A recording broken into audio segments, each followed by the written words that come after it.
It begins not with a war, nor a declaration of statehood, but with a handshake, a domestic truce. We are conditioned to believe that alliances are built on mutual benefit, that if two disparate entities join forces, the sum will be greater than the parts. But history is littered with treaties signed in bad faith. In the realm of geopolitics, we call it annexation. In the realm of economics, a hostile takeover. But in the primal, stripped-down world of German folklore, it is known simply as the companionship of the cat and the mouse. This is not a bedtime story. It is a forensic examination of a power imbalance so absolute, so inevitable, that it serves as a blueprint for tyranny. Recorded by Jacob and Wilhelm Grimm in 1812. This narrative strips away the veneer of civilization to reveal the brutal machinery of nature and arguably of human society itself. It asks a terrifying question. What happens when the weak enter into a partnership with the strong? To understand the mechanics of this disaster, we must understand the architects. The brothers Grimm were not writing for the nursery. They were linguists, scholars capturing the dying oral traditions of a fractured Germany. When they transcribed this tale, Europe was under the shadow of Napoleon. Boundaries were being redrawn by the sword. The concept of the great power consuming the buffer state was not abstract theory. It was the daily news. The story opens with a diplomatic coup. The cat, the apex predator of the domestic sphere, approaches the mouse. He speaks of friendship. He speaks of love. The mouse, driven perhaps by the biological imperative to survive winter, or perhaps by the intoxicating proximity to power, agrees. They decide to keep house together. They establish a joint economy. Their capital is a pot of fat. In the agrarian societies of the 19th century, fat was life. It was calories, light, and warmth. This pot represents the surplus, the strategic reserve that allows a society to endure the lean months. But where do they hide it? They choose a church. The narrative logic here is impeccable. The church is a sanctuary, a neutral ground, theoretically inviolable.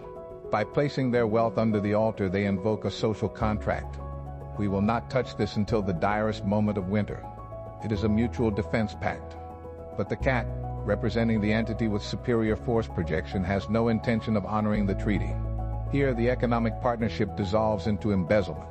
The cat feels a craving, but he cannot simply steal. He must legitimize the theft. He invents a fiction. He tells the mouse he has been asked to be a godfather at a christening. This is a masterstroke of manipulation. He uses the language of social obligation and religious rite to excuse his absence. The mouse, the diligent worker, the naive partner, agrees. Go, she says, think of me when you eat something good. The mouse remains at home, maintaining the infrastructure, dusting the house, doing the labor. The cat goes straight to the church. The cat licks the top off the fat. In economic terms, he skims the cream. He consumes the immediate liquidity of the partnership. When he returns, the mouse asks the name of the godchild. The cat replies, Top off, Haltup, a bizarre name. The mouse is puzzled, but she does not investigate. She rationalizes the anomaly. This is the first failure of the oppressed, the refusal to recognize the red flags of their oppressor. The cat has literally confessed his crime, but he has cloaked it in a name. He is mocking her. The pattern repeats. A second hunger, a second christening. The cat returns to the sanctuary. This time he empties the pot halfway. He returns home. The mouse asks the name. Halt aus. The mouse is now deeply unsettled. I have never heard such names in the almanac, she says. But she does not break the alliance. Why? Because of the sunk cost fallacy. She has invested her labor and her security in this partnership. To leave now is to face the winter alone, with nothing. She is trapped by her own dependency. The third trip. The cat devours the remainder. The reserve is gone. The strategic stockpile is depleted. He returns, heavy and satisfied. The name, all gone. Ganz aus. With the capital destroyed, the cat rests. There are no more excuses needed because there is nothing left to steal. The silence of the winter sets in. Realization comes too late. It always does. Winter arrives, the food is scarce. The mouse suggests they go to the church to claim their shared provision. She still believes in the contract. She still believes in the rule of law. They arrive at the altar. The pot stands there, a hollow shell. The mouse looks at the empty vessel, and in a flash of terrifying clarity, the cipher is decoded. Top off, half gone, all gone. The names were not names. They were progress reports. The cat was narrating the destruction of their alliance to her face, and she failed to translate it. The mouse dares to speak the truth. She accuses him, and here the cat drops the pretense of diplomacy. "One more word," he says, "and I will eat you too." But the mouse cannot help it. The truth is on her tongue. "All gone," she squeaks. The cat leaps. He swallows her whole. The Grimms end the tale with a line of devastating dryness.